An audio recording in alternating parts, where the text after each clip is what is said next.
who are courageous. You must, in a very steadfast way, stick to what you believe in. And don't let anybody intimidate you when you have taken a certain position. Think through what you want to do. Interrogate whatever position you want to take. Apply the pros and cons and decide what is good. Once you have decided what is good, stick to it to the end. President William Ruto and I have taken a position on consumption of illicit brews and abuse of drugs. That position is unpopular with 3% of Kenyans. And they shout very loudly. And they have a lot of money and a lot of resources. Drug barons are very strong people. I was at the coast and they were trying to intimidate me.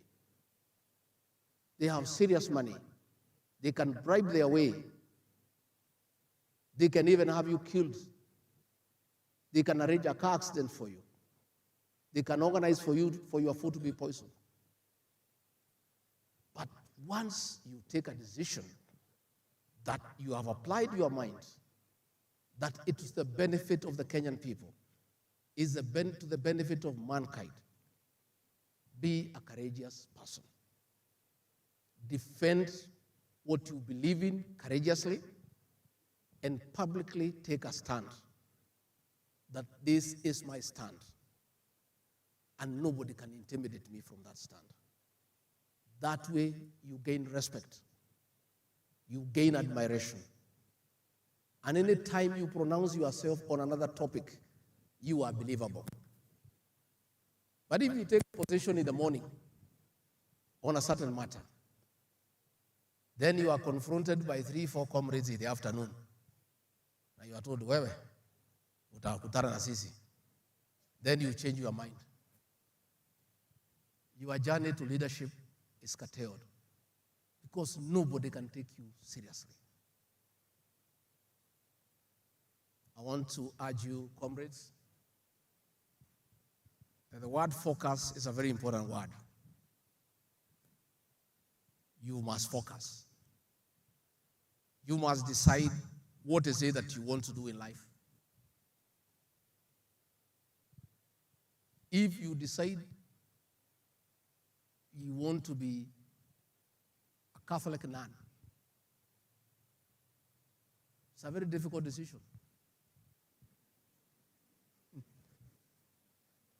It's a difficult decision.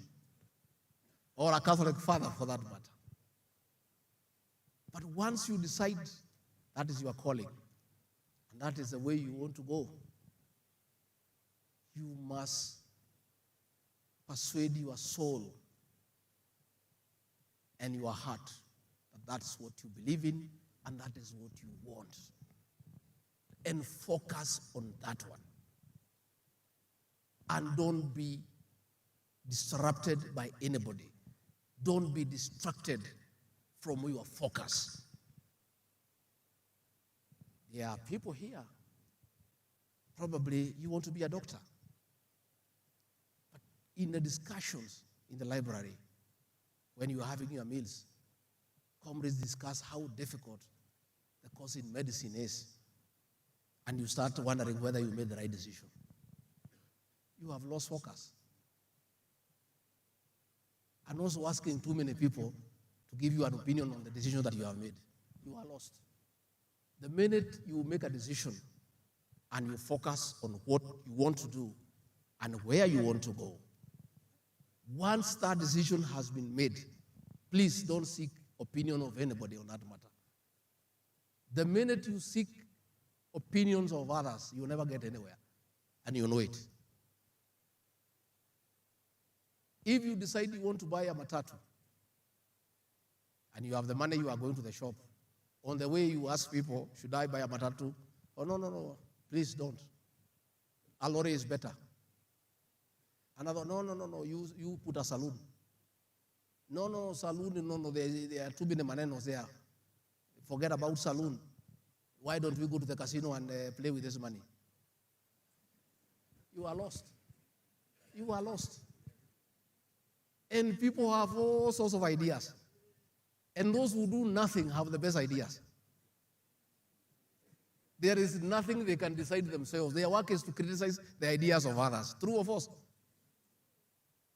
Don't listen to idlers and don't seek their opinion. But take your time. Don't make a decision in a hurry. Take your time. Once you decide what you want, go for it. And don't be distracted. I have a lot of admiration for President William Ruto. When he decided he wanted to be president of Kenya, and many obstacles were put on his path, the guy was focused. People are shouting at him, no, you can't, this is impossible. You don't have the system. You don't have the deep state. How can you make it? The guy said, I'm a man on a mission. And no retreat, no surrender. I am a man on a mission.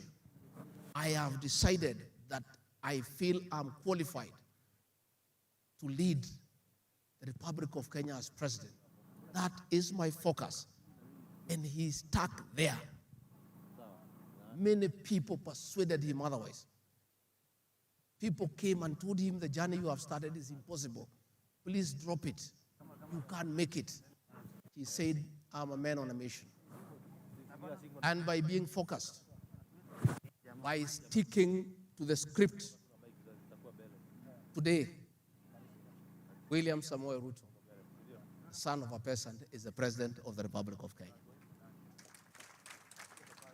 I want to persuade you today that whatever calling that you choose, whatever that you decide you want to do in life, please, once you have decided, don't allow anybody to persuade you otherwise. Let me also say that in leadership, the journey to leadership calls for a lot of sacrifice.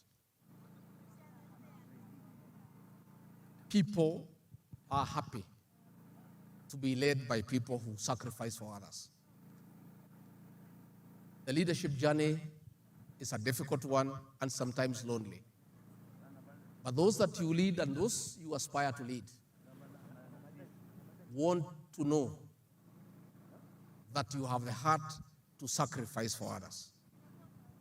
So sometimes in leadership, you may be positioning yourself for the position of the CEO. But you find another more qualified brother or sister, and you decide to sacrifice and let the other one proceed. People normally take that one very kindly. The ability to sacrifice for others. Again, in matter of sacrifice, leadership calls for a lot of time. You cannot want to lead, and you cannot sacrifice. You are luxurious outgoings. You want to be the president of the University Council here in Murang'a, yet you cannot spend time listening to the comrades and their issues. You want to go every weekend to Nairobi for a movie. It will not work. Leadership calls for a lot of sacrifice. And if you are not willing to sacrifice some things that are very dear to you and you aspire to lead, you'll get into difficulties. These leaders here can tell you. This leadership is about sacrifice. We sacrifice a lot so that you have time to serve other people. You have time to lead people. And leadership calls for a lot of time. So as we ask you to aspire to lead in all spheres of influence, it's important that we put you on notice that leadership is about sacrifice. As the English say, you cannot eat your cake and have it at the same time. you cannot be a leader, and you have all the time to yourself, the one that you used to have before you became a leader. It is important that you know so that as you proceed in whatever that you do, you appreciate.